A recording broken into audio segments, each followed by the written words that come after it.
Everyone screams they want authenticity until someone actually shows it. We say we want rawness, vulnerability, realness. But the moment it stops being aesthetically packaged, people reach for spiritual cliches or superiority. There are 3 default collective reactions: the spiritual fixer, healing bypass, regulate your nervous system, you're triggered; the silent judge, internal superiority, discomfort, masked as critique; the performative empath, supportive words, but energetically terrified of rawness. And I know these reactions intimately because I used to shapeshift myself to avoid them. Why does this happen? Well, layer 1 is confrontation. Authenticity reminds people of the places they've buried in themselves, parts of themselves that they've abandoned. Layer 2, safety. Raw truth threatens people who rely on performance to feel safe. Let me say that again, because I want to break that down a little bit. Raw truth threatens people who rely on performance to feel safe.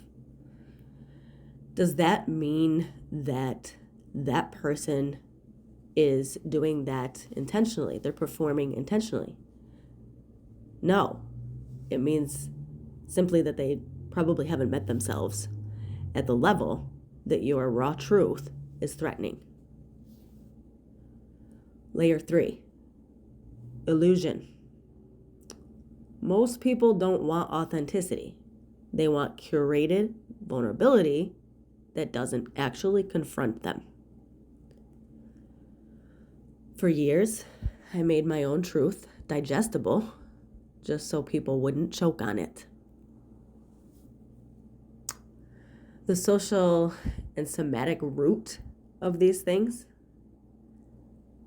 comes from the fact that authenticity breaks unspoken social contracts. Don't feel too much, don't disrupt, don't outgrow us, don't break the illusion.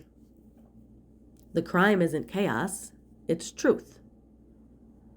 See, authenticity exposes self-betrayal. People don't get mad at the mirror. They get mad at the reflection. Because authenticity is somatic, not just emotional. Embodiment activates the bodies of people who live disconnected. I lived by those rules without realizing I was abandoning myself in the damn process.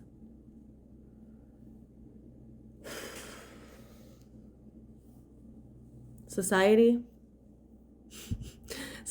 truly only really accepts pretty authenticity. We celebrate curated messiness, aesthetic crying, softened truths, inspirational vulnerability.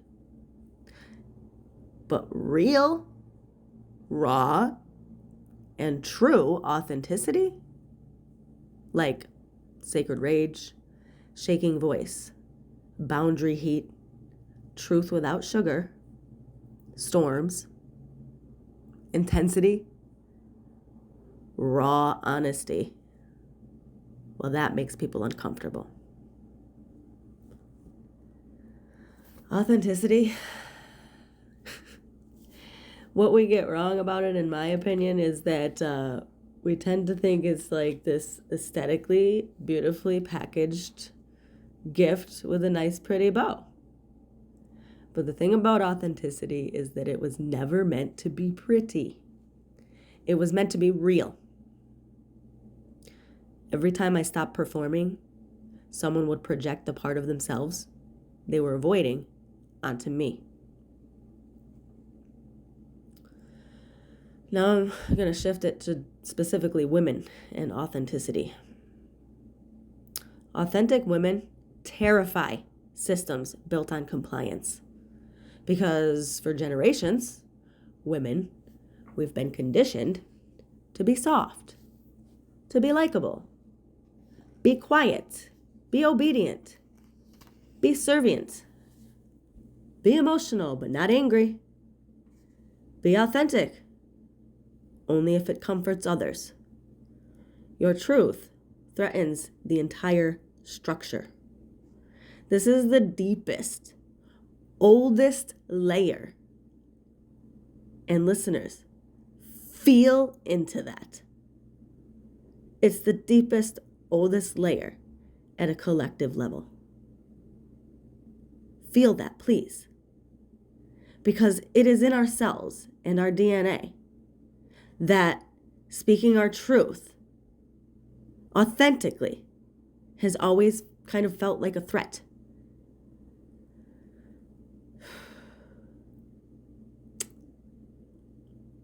I stopped performing and suddenly I became too much. That had been my story for a very long time. Not because I was chaotic, not because I stopped being controllable, manipulated. The moment a woman stops performing light, the world then calls her dark. But maybe she isn't dark. No, maybe she's just real. When I finally dropped into my body, other people's bodies around me, they reacted before their words ever did. So this is kind of a collective calling out. Not shaming, just naming the collective shadow. If you say you want authenticity, but then flinch at someone's storm, you don't want authenticity. You want comfort. You want truth that doesn't challenge your image of yourself. Authenticity isn't a personality trait. It's an initiation. Some will rise with your truth. Some will run. Some will shrink. Some will attack. Some will pretend to applaud. And none of that means you're wrong. It means you're potent. The moment my authenticity stopped being aesthetically pleasing, people weaponized the word healing against me. If your authenticity never makes anyone uncomfortable, you're not really being authentic. You're being strategic. Authenticity is messy, and messy is the new perfect.